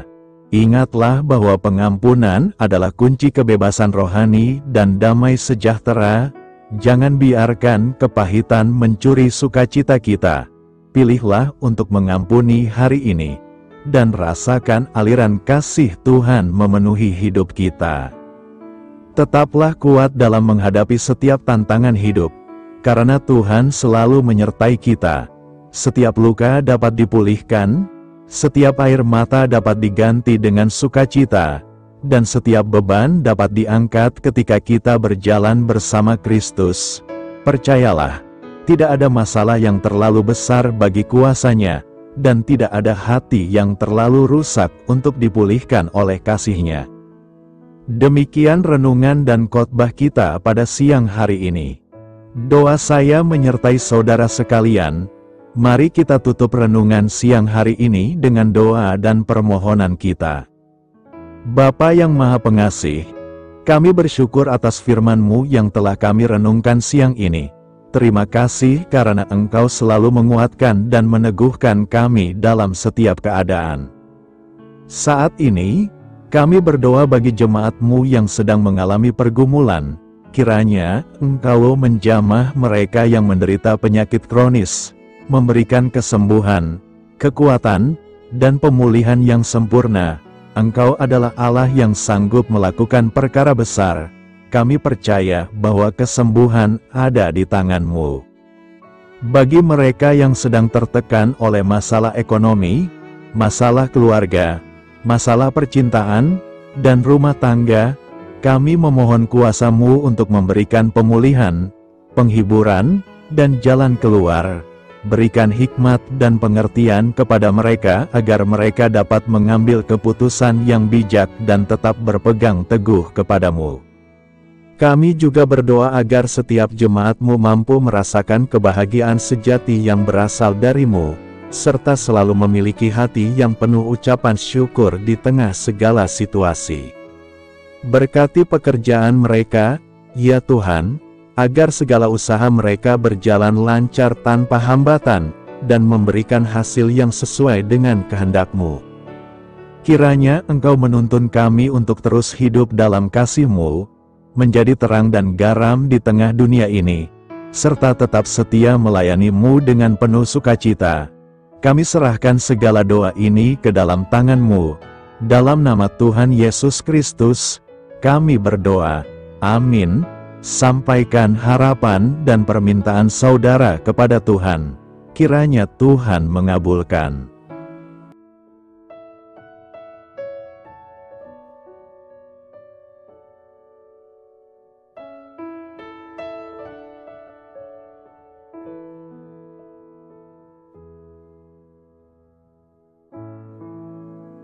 Demikianlah renungan firman Tuhan pada siang hari ini.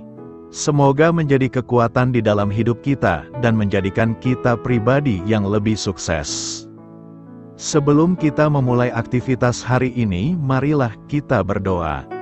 Bapa kami yang ada di sorga, terima kasih atas kasih dan kebaikan Tuhan yang begitu besar buat kami. Tuntunlah perbuatanku agar di sepanjang hari ini saya bisa bekerja sebaik-baiknya, tidak pernah jemu menolong sesama, selalu ramah dan tahu terima kasih, menghayati iman dan mengamalkannya dengan sekuat tenagaku. Semua ini saya sampaikan kepadamu, dengan pengantaraan Kristus, Tuhan kami.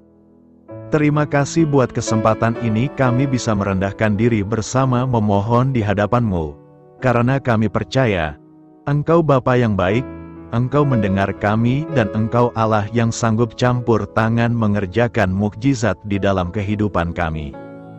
Tuhan yang baik, saat ini hamba berdoa, berkati setiap anak-anak-Mu ini yang sedang mendengarkan renungan siang dan doa siang ini ya Tuhan. Engkau yang kiranya memberkati kehidupan mereka satu persatu ya Bapa, dalam segala aktivitas mereka di sepanjang hari ini, dan penyertaan-Mu nyata bagi mereka, sehingga mereka akan berhasil dalam apapun yang mereka kerjakan. Kiranya campur tangan Tuhan Yesus Kristus selalu bersama mereka, dan kami juga berdoa buat anak-anak-Mu, mungkin ada anak-anak-Mu yang sedang sakit. Kiranya Tuhan campur tangan untuk kesembuhan mereka, ulurkan tangan-Mu bagi mereka yang sedang sakit dan kerjakan kesembuhan bagi anak-anak-Mu yang sedang mengalami sakit penyakit dalam nama Tuhan Yesus Kristus. Nyatakan kuasa-Mu, nyatakan mukjizat-Mu, sembuhkan anak-anak-Mu yang sedang sakit, dalam nama Yesus dan kami berdoa, kiranya Tuhan yang selalu memberikan kesehatan bagi anak-anak-Mu. Dalam nama Yesus, kiranya Tuhan memberikan hikmat bagi anak-anak-Mu untuk tetap hidup dalam gaya hidup yang sehat ya Tuhan, dengan pola hidup yang sehat. Bapa yang baik, mungkin ada anak-anak-Mu yang saat ini sedang memikul beban berat dalam hidup mereka. Mungkin ada masalah persoalan dalam kehidupan mereka. Mungkin itu masalah ekonomi, masalah di dunia kerja mereka, atau apapun yang menjadi masalah kehidupan mereka. Tolong Tuhan, Engkau angkat segala beban dan masalah persoalan anak-anak-Mu. Tuhan yang mengerjakan pertolongan dalam kehidupan anak-anak-Mu, saat ini hamba berdoa, berkati keluarga anak-anak-Mu, semoga menjadi keluarga yang harmonis dan menjadi keluarga yang takut akan Tuhan dan menjadi keluarga yang beriman. Dan juga untuk suami, istri dan anak-anak mereka semuanya untuk takut akan Tuhan, dan mereka berfungsi sebagaimana seharusnya di tengah-tengah keluarga. Berkati keluarga anak-anak-Mu agar menjadi keluarga yang penuh dengan berkat dan damai sejahtera dan penuh sukacita. Saat ini kami berdoa, kiranya Tuhan memberkati semua anak-anak-Mu. Jadikan mereka berhasil dalam semua yang mereka kerjakan. Ajar semua anak-anak-Mu mengerjakan yang terbaik dalam kehidupan mereka. Terima kasih Tuhan yang baik, inilah doa kami dan ini seruan kami anak-Mu. Berdoa bagi setiap anak-anak Tuhan biarlah kuasa-Mu, mukjizat-Mu, berkat-Mu melimpah dalam kehidupan mereka, jadikan mereka pemenang dan nyatakan campur tangan-Mu dalam hidup mereka, biarlah anak-anak-Mu bersaksi dalam hidup mereka ketika Engkau menyatakan pertolongan-Mu, berkat-berkat-Mu dicurah dan kasih karunia-Mu dinyatakan di dalam kehidupan mereka. Ya Tuhan, Engkau yang menyertai setiap langkah anak-anak-Mu. Biarlah sukacita dan damai sejahtera Tuhan memenuhi setiap aliran kehidupan anak-anak-Mu ini. Biarlah damai-Mu memenuhi kehidupan mereka dalam mereka melakukan segala kegiatan mereka. Sukacita kiranya memenuhi kehidupan mereka dalam mereka mengerjakan pekerjaan mereka sehingga mereka maksimal dan berhasil berkat Tuhan yang tercurah dalam kehidupan mereka. Bapa yang baik, biarlah pekerjaan mereka menuai keberhasilan di dalam apa yang mereka kerjakan ya Tuhan. Ketika Engkau mengerjakan keberhasilan, maka Engkau akan memberi yang terbaik. Engkau mengerjakan keberhasilan yang terbaik dalam kehidupan setiap anak-anak-Mu, dalam nama Tuhan Yesus Kristus. Terima kasih Bapa yang baik, dalam apapun yang mereka kerjakan, berikan mereka hikmat untuk mengerjakan yang terbaik. Berikan mereka hikmat untuk melakukan tugas tanggung jawab dan pekerjaan mereka, sehingga oleh hikmat-Mu yang memenuhi kehidupan mereka, mereka bisa berhasil dalam apapun yang mereka kerjakan yang tidak bertentangan dengan firman Tuhan. Dalam nama Tuhan Yesus, hikmat-Mu kiranya memenuhi anak-anak-Mu, dan menjadikan setiap anak-anak-Mu berhasil dalam nama Yesus Kristus. Bapa yang baik, hamba berdoa, ajar anak-anak-Mu untuk mengerjakan yang terbaik sebagai anak-anak Allah. Berkati kami Tuhan, memampukan kami untuk mengerjakan yang terbaik dalam segala apa yang kami kerjakan dalam kehidupan kami. Berkati anak-anak-Mu Tuhan, ajar anak-anak-Mu mengerjakan yang terbaik, mengerjakan lebih dari apa yang dituntut, mengerjakan lebih dari apa yang seharusnya dikerjakan dalam nama Tuhan Yesus Kristus. Bapa yang baik, saat ini kami berdoa bagi setiap profesi-profesi anak-anak-Mu Bapa. Kiranya Tuhan memberkati setiap anak-anak-Mu, berkati mereka sebagai pengusaha, pebisnis dan kiranya Tuhan memberkati apa yang menjadi usaha bisnis mereka. Biar Tuhan mengerjakan keberhasilan di tengah-tengah usaha dan bisnis mereka, berkati usaha dan bisnis anak-anak-Mu. Biarlah dalam keadaan sulit dan dalam keadaan berat sekalipun, Tuhan yang mengerjakan keberhasilan dalam usaha dan bisnis anak-anak-Mu. Engkau yang memberi mereka hikmat untuk bisa membawa usaha bisnis mereka kepada keberhasilan yang dikerjakan oleh Tuhan dalam nama Yesus, sehingga hidup mereka jadi kemuliaan bagi nama-Mu, usaha bisnis mereka berhasil sehingga menjadi berkat bagi-Mu. Bagi pekerja dan juga bagi banyak orang, dalam nama Tuhan Yesus Kristus yang baik, berkati juga anak-anak-Mu yang berprofesi sebagai petani, kiranya apa yang mereka tanam agar dapat menuai baik, sehingga mereka akan berhasil dan akan menuai hasil yang luar biasa dengan penuh sorak-sorai dalam nama Tuhan. Berkati juga para petani musiman ini, berkati cuaca, berkati musim demi musim sehingga mereka bisa berhasil ya Bapa. Berkati juga para nelayan, Tuhan yang campur tangan bagi anak-anak-Mu yang berprofesi sebagai nelayan. Tuhan memberkati pelayaran mereka untuk menangkap ikan, agar mereka bisa berhasil. Tuhan menjaga melindungi mereka dalam nama pelayarannya ya Tuhan. Berkatilah kiranya semua para pedagang, kiranya Tuhan memberkati apa yang mereka perjualbelikan yang tidak bertentangan dengan firman-Mu. Kiranya Engkau memberkati dalam nama anak-Mu, Yesus Kristus. Tuhan yang baik, berkati juga mereka para buruh kasar dan tukang. Campur tangan dan berkati kehidupan mereka, kiranya Tuhan menjaga, melindungi di dunia kerja mereka. Kiranya, angka kehidupan dan ekonomi mereka, Tuhan memberkati kehidupan mereka. Lindungi anak-anak-Mu yang berprofesi sebagai buruh ya Tuhan, dalam nama Tuhan Yesus Kristus. Bapa yang baik, Engkau juga memberkati anak-anak-Mu yang berprofesi sebagai pegawai, karyawan dalam bidang apapun yang mereka kerjakan ya Tuhan. Tuhan kira selalu memberkati kehidupan mereka, berkati apa yang mereka kerjakan, berkati mereka agar mereka dapat dipromosikan ke jenjang yang lebih tinggi. Berkati kehidupan mereka, ekonomi mereka, berkati dalam nama Tuhan Yesus Kristus. Tuhan yang campur tangan bagi setiap anak-anak-Mu yang berprofesi sebagai karyawan dan pegawai, berkati para PNS atau pegawai negeri sipil ya Tuhan. Kiranya Tuhan yang campur tangan, berkati kehidupan mereka untuk mengabdi bagi bangsa dan negara ini ya Tuhan. Berkati mereka yang berprofesi sebagai PNS dalam bidang apapun mereka, jadikan anak-anak-Mu ini jadi berkat bagi kemuliaan nama-Mu Tuhan. Berkati juga tentara dan polisi ya Tuhan, dalam mereka menjaga keamanan dan kedaulatan bangsa ini. Ajar mereka mengabdi bagi bangsa ini dalam nama Tuhan. Berkati semua anak-anak-Mu yang berprofesi sebagai tentara dan Polri. Kami juga berdoa buat anak-anak-Mu yang berprofesi sebagai tenaga medis, para dokter, para bidan, perawat, semuanya juga. Tuhan yang memberkati mereka dalam profesi mereka sebagai tenaga medis.